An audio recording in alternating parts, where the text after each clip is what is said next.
मेरी रूसी सरकार से सिर्फ एक ही विनती है, अगर कोई और मिसाइल या विमान बिना अनुमति के जानबूझकर या गलती से हमारे क्षेत्र में घुसता है और उसे मार गिराया जाता है और उसका मलबा नेटो की सीमा में गिरता है, तो कृपया यहाँ आकर इसके बारे में शिकायत मत करना।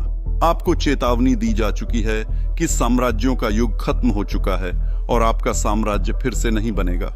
रूस ने अभी अभी तुर्की, पोलैंड और रोमानिया के खिलाफ एक गुप्त युद्ध शुरू किया है, लेकिन पुतिन की आक्रामकता बुरी तरह उलट ही पड़ रही है। इस बढ़ोतरी की शुरुआत एक विनाशकारी रूसी ड्रोन हमले से हुई थी। इस्माइल बंदरगाह में एक तुर्की टैंकर पर हमला हुआ, जिससे भीषण आग लग गई और सैकड़ों रोमानियाई और तुर्की नागरिकों को वहां से निकालना पड़ा। यह तुर्की राष्ट्रपति एर्दोआन के लिए बहुत बड़ी बात थी, लेकिन रूसी गलती यहीं नहीं रुकी।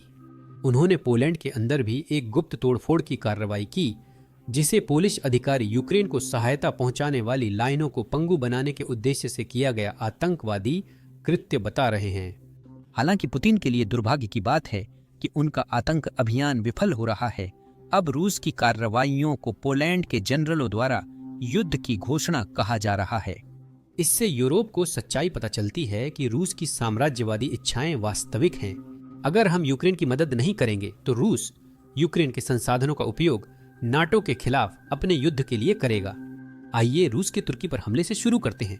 2 दिन पहले 17 नवंबर को रात 2 बजे रूसी ड्रोन ने इस्माइल बंदरगाह में एक तुर्की एलपीजी टैंकर पर हमला किया, जिससे आग लग गई और विस्फोट का खतरा पैदा हो गया। इसके कारण आसपास के शहरों के लिए गंभीर परिणाम हो सकते थे। मैं आपको दिखाना चाहता हूं कि यह बंदरगाह नक्शे पर कहां है। आप लोग यूक्रेन के नक्शे में नीचे बाएं केंद्र में वह लाल बिंदु देख सकते हैं। तो वह पोर्ट इस्माइल है और यह यूक्रेन रोमानिया सीमा पर ठीक स्थित है। जब टैंकर इस बंदरगाह पर हमला हुआ था, तब वह अनलोड हो रहा था और उस पर अभी भी 16 तुर्की चालक दल के सदस्य सवार थे। सौभाग्य से चालक दल ने सुरक्षित रूप से जहाज को खाली कर दिया, लेकिन दुर्भाग्यवश जहाज पर अभी भी बहुत सारा एलएनजी मौजूद था। इसका मतलब था कि यह सिर्फ बंदरगाह ही नहीं, बल्कि आसपास के शहरों और गांवों के लिए भी बहुत खतरनाक स्थिति बना रहा था। इसी कारण रोमानिया को सीमा पर बंदरगाह के पास 300 लोगों का गांव खाली कराना पड़ा। यह दिखाता है कि यह युद्ध सिर्फ यूक्रेनी लोगों की जान को ही खतरे में नहीं डाल रहा है, बल्कि तुर्की और यूरोप के लोगों की जान को भी खतरे में डाल रहा है। लेकिन रूस के लिए इसका कोई मतलब नहीं है। पुतिन को कोई फर्क नहीं पड़ता। लेकिन पुतिन के लिए दुर्भाग्य से एर्दोआन तुर्की जहाजों पर हमले को गंभीरता से लेते हैं, और यही उन्होंने अगले ही दिन कहा। मूल्यवान प्रेस सदस्यों, सम्मानित प्रेस सदस्यों, आज मेरी प्रिय मित्र जेलेंस्की के साथ हुई बातचीत में हमने द्विपक्षीय मुद्दों पर भी चर्चा की। हमने क्षेत्रीय अखंडता, संप्रभुता व स्वतंत्रता के प्रति अपनी प्रतिबद्धता दोहराई। यूक्रेन हमारी रणनीतिक साझेदार। इस संदर्भ में मैं कहना चाहूंगा कि क्रीमियन तातारों के लिए हमारा समर्थन एक असाधारण इतिहास है, जो यूक्रेन और तुर्की के बीच एक असाधारण ऐतिहासिक और सांस्कृतिक सेतु का प्रतिनिधित्व करते हैं, वह जारी रहेगा। युद्ध की चुनौतियों के बावजूद हमारा लक्ष्य द्विपक्षीय व्यापार को $10 अरब तक बढ़ाना है। तुर्की के उन उद्यमियों के समर्थन से जिन्होंने साहसपूर्वक देश छोड़े बिना अपना काम जारी रखा। इन कठिन परिस्थितियों में हम यूक्रेन के पुनर्निर्माण में योगदान देने की इच्छा रखते हैं। हम योगदान देना चाहते हैं। अब रूस सिर्फ तुर्की पर ही हमला नहीं कर रहा था। रूस ने पोलैंड के अंदर इतनी खतरनाक कार्रवाई की कि कई लोग इसे आतंकवाद कह रहे हैं। देखिए, 18 नवंबर को पोलैंड के प्रधानमंत्री ने सार्वजनिक रूप से एक बयान जारी किया। तोड़फोड़ करने वालों ने पोलैंड रेलवे पर ट्रेन उड़ाने की कोशिश की, जो यूक्रेन को सहायता पहुंचाने में अहम है। वास्तव में विस्फोट शनिवार शाम को हुआ था। विलिकमिका इलाके के निवासियों ने धमाके की आवाज सुनने की सूचना दी। सुबह के समय एक ट्रेन ड्राइवर ने ट्रैक पर स्पष्ट असमानता की सूचना दी थी। इसके बाद एक गहन जांच शुरू हुई और फिर जांचकर्ताओं ने पाया कि एक ही रेल लाइन के अलग अलग हिस्से थे। लुब्लिन के करीब रेलवे बुनियादी ढांचे को अस्थिर करने या यहां तक कि नष्ट करने का प्रयास किया गया था, जिससे ट्रेन दुर्घटना और मौतें हो सकती थीं। सौभाग्य से ऐसा कुछ भी होने से पहले ही यह सब कुछ मिल गया था। लेकिन आखिरकार उद्देश्य बहुत स्पष्ट था। और यही वजह है कि पोलिश विदेश मंत्री इसे सिर्फ तोड़फोड़ नहीं बल्कि आतंकवाद कह रहे हैं। यह एक महत्वपूर्ण बढ़ोतरी है। तोड़फोड़ वह होती है जब आप संपत्ति को नुकसान पहुंचाते हैं। जब लोगों को मारने का इरादा हो तो यह सिर्फ तोड़फोड़ नहीं, राज्य प्रायोजित आतंकवाद है। और यही इस मामले में हुआ था। एक पोलिश ट्रेन के नीचे बम लगाया गया था जो सिर्फ एक चमत्कार से एक ऊंचे ढलान से पटरी से नहीं उतरी। लोग मारे जाते या तो उस ट्रेन में या अगली ट्रेनों में। और इसलिए हम इसे बिना जवाब दिए नहीं छोड़ेंगे। विदेश मंत्री के रूप में मैंने पहले ही फैसला ले लिया है जिसे आज या कल आधिकारिक रूप से रूसी अधिकारियों को सूचित किया जाएगा। पोलैंड के ग्दांस्क में उनके आखिरी वाणिज्य दूतावास को बंद किया जाएगा। हम पोलैंड में रूसी राजनयिकों की आवाजाही पर और भी प्रतिबंध लगाएंगे। लेकिन यह अंत नहीं होगा। हमने अभी अभी दोषियों की पहचान की है। अब हम अन्य बातों के अलावा विभिन्न मंत्रालयों के बीच विचार एकत्र करेंगे, रूस को यह बताने के लिए कि यह पूरी तरह से अस्वीकार्य है। अब क्रेमलिन के प्रवक्ता पेस्कोव के अनुसार इस हमले के लिए रूस को दोषी ठहराना रूसोफोबिक है। रूस द्वारा पोलिश नागरिकों को मारने की कोशिश के बाद रूसी वाणिज्य दूतावास बंद करना सामान्य समझ की कमी है। मेरा अनुमान है उसी रूसी तर्क से किसी संप्रभु देश पर रूस का हमला यूक्रेनोफोबिक कहलाएगा। क्या रूस पोलैंड के प्रति द्वेष के कारण उस पर परमाणु हमले की बातें करता है? क्योंकि यही तो वे पिछले 3 सालों से कर रहे हैं और यह बिल्कुल भी रुक नहीं रहा है। इस क्लिप को देखिए जो सिर्फ 1 महीने पहले की है। क्या मैं सही समझ रहा हूं कि मैक्रो फ्रांसीसी इतिहास में आखिरी राष्ट्रपति के रूप में जाना चाहते हैं? अगर परमाणु युद्ध हुआ तो फ्रांस का इतिहास लिखने वाला कोई नहीं रहेगा।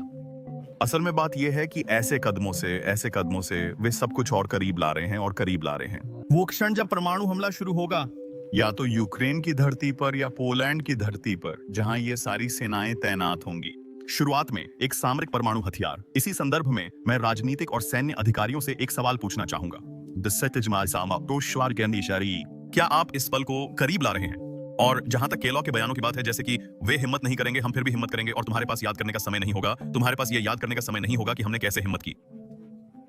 आयशा, ये असली प्रशिक्षण में इतना अभ्यास होता है कि स्वचालित हो जाता है।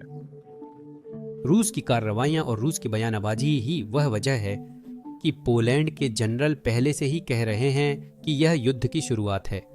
एक जनरल वुल्साव कुलकला के अनुसार यह युद्ध पूर्व स्थिति है। विरोधी ने युद्ध की तैयारी शुरू कर दी है और वे यहाँ ऐसा माहौल बना रहे हैं जिसका उद्देश्य पोलैंड की धरती पर संभावित आक्रमण के लिए अनुकूल परिस्थितियां तैयार करना है। ये उनके शब्द हैं, मेरे नहीं। लेकिन मैं एक बात स्पष्ट करना चाहता हूं क्योंकि मैं इसके बारे में लगातार टिप्पणियां देख रहा हूं। यह सुनिश्चित करना कि आपका देश युद्ध के लिए तैयार है, युद्धोन्माद नहीं है। पोलैंड रूस जाकर रूसी नागरिकों पर हमला नहीं कर रहा, ये पुतिन कर रहे हैं।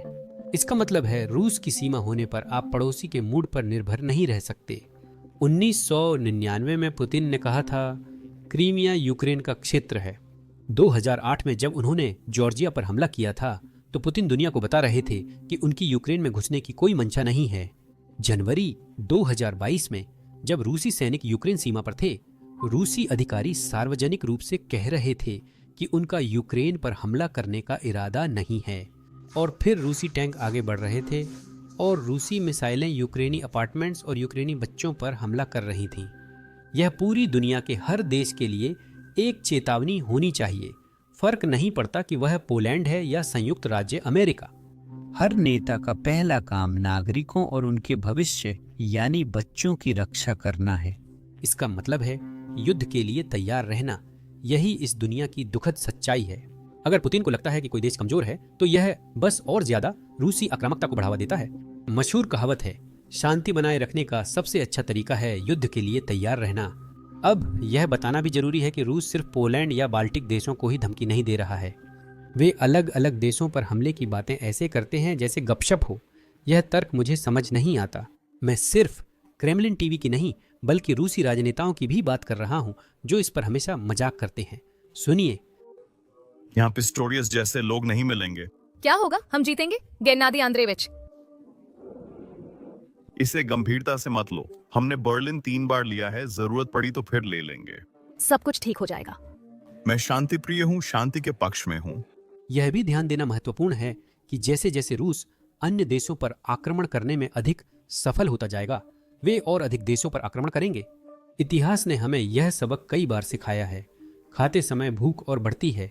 पुतिन ने चेचन्या, जॉर्जिया, क्रीमिया, डोनबास पर हमला किया और फिर कीव पर कब्जा की कोशिश की। वह तब तक बढ़ेगा जब तक कोई न रोके। अगर हम यूक्रेन की मदद नहीं करते तो रूस उसके संसाधनों का उपयोग करेगा। रूस यूक्रेन द्वारा विकसित विशेष सज्जता का उपयोग करेगा। रूस उन यूक्रेनियनों को उपयोग करेगा जो किसी क्षेत्र में अच्छे हैं और फैक्ट्रियों का भी इस्तेमाल करेगा। यूक्रेनियनों ने बनाई हर चीज का इस्तेमाल वे अपनी युद्ध मशीन के लिए करेंगे। रूस ने एक विस्तारवादी नव औपनिवेशिक राज्य विचारधारा स्थापित की है, जिससे उसने अपने सैनिकों, अपने बच्चों और अपनी जनता का ब्रेन वॉश किया है। शुरुआत में शब्द था, फिर वह साकार हुआ और पड़ोसियों पर हमला करने लगा। पहले जॉर्जिया, अब यूक्रेन। और निश्चित रूप से अगर रूस यूक्रेन में जीत जाता है तो वह उस देश के क्षेत्र, औद्योगिक और मानव संसाधनों का उपयोग आगे बढ़ने के लिए करने के लिए प्रलोभित होगी। और यही कारण है कि पुतिन की सेना को हमारी सीमाओं से जितना हो सके दूर रखना जरूरी है, जिसका मतलब है यूक्रेन की मदद करना ताकि वह अपनी रक्षा कर सके। इसी कारण जर्मन रक्षा मंत्री भी चेतावनी दे रहे हैं। पुतिन अपनी साम्राज्यवादी सोच नहीं छुपाते। हमें तेज कार्रवाई करनी होगी। नाटो अपनी रक्षा कर सकता है, पर हमें गति, लचीलापन और मजबूत रिजर्व चाहिए। 2030 तक 20,000 से अधिक। भविष्य में युद्ध संयुक्त हथियारों से होंगे। तोप, टैंक, विमान, साइबर और ड्रोन। जर्मनी को तेज ड्रोन कार्यक्रम और नवाचार केंद्र बनाने चाहिए। रूस की आक्रामकता दिखाती है कि यूरोप को अपनी रक्षा तैयारियों में तेजी लानी होगी। इसी कारण सरकार का लक्ष्य बुंडेसवार की 75वीं वर्षगांठ तक 20,000 से अधिक रिजर्विस्ट और 2,20,000 सक्रिय सैनिक रखना है। तेज खरीद के चलते F-35 Chinook, leopard, sky ranger system और लिथुआनिया में पूरी ब्रिगेड तैनात की गई है। ये सब अच्छा है, लेकिन क्या सिर्फ यूक्रेन की मदद सस्ती नहीं होती? जर्मनी उन्हें टूरिस्ट दे सकता है, हम उन्हें टोमहॉक दे सकते हैं, और इस तरह यूक्रेन के पास रूस को वहीं रोकने की क्षमता होगी जहां वह अभी है। मैं इसे सिर्फ आर्थिक नजरिए से समझाना चाहता हूँ। नैतिकता या मानवता को छोड़ दें, ठीक है। आर्थिक दृष्टिकोण से देखें तो सभी देशों के लिए, सभी पश्चिमी देशों के लिए यूक्रेन की मदद करना वास्तव में सस्ता है। सोचिए इसके बारे में। यूक्रेन पर हमले के पहले महीने में उन्होंने अपनी GDP का 50% खो दिया। इसमें तो वह बुनियादी ढांचे की क्षति भी शामिल नहीं है जो यूक्रेन ने पिछले 3.5 सालों में झेली है। इसमें यह भी शामिल नहीं है कि इससे उबरने में कितना समय लगेगा, और उन लोगों को भी नहीं गिना गया है जो देश छोड़ चुके हैं।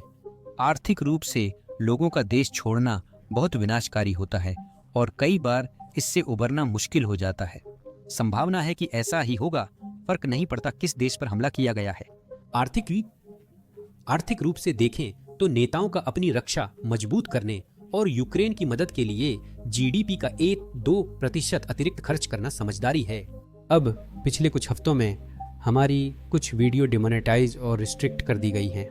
शायद इसलिए क्योंकि YouTube को यूक्रेनियन फ्रंटलाइन की हमारी कुछ क्लिप्स पसंद नहीं आई। YouTube युद्ध क्लिप्स को विज्ञापनदाताओं के लिए उपयुक्त नहीं मानता, इसलिए वीडियो रिस्ट्रिक्ट कर देता है। इसीलिए हमने अपना खुद का प्लेटफॉर्म बेसिक्स इनसाइडर बनाया, जिसे शुरू से खुद बनाया और कोई पाबंदी नहीं है। इस तरह हम आपको यूक्रेन में और दुनिया भर में जो कुछ भी हो रहा है उसकी बिना सेंसर की गई कवरेज दे सकते हैं। तो अगर आप ऐसे इंसान हैं जिन्हें ऐसी चीजों में दिलचस्पी है, अगर आप ऐसे इंसान हैं जो स्वतंत्र पत्रकारिता का समर्थन करना चाहते हैं, तो जरूर जाएं। basicsinsider.com पर हमारी वेबसाइट देखें। आप विवरण में दिए गए लिंक पर भी क्लिक कर सकते हैं या अपनी स्क्रीन पर दिख रहे QR कोड को स्कैन कर सकते हैं। जुड़ने पर आप वो कंटेंट देख पाएंगे जो हम YouTube पर नहीं डाल सकते। साथ ही आप हमारे चैनल और कवरेज को सपोर्ट करेंगे। धन्यवाद। मेरा नाम सैम है, अगली बार मिलूंगा।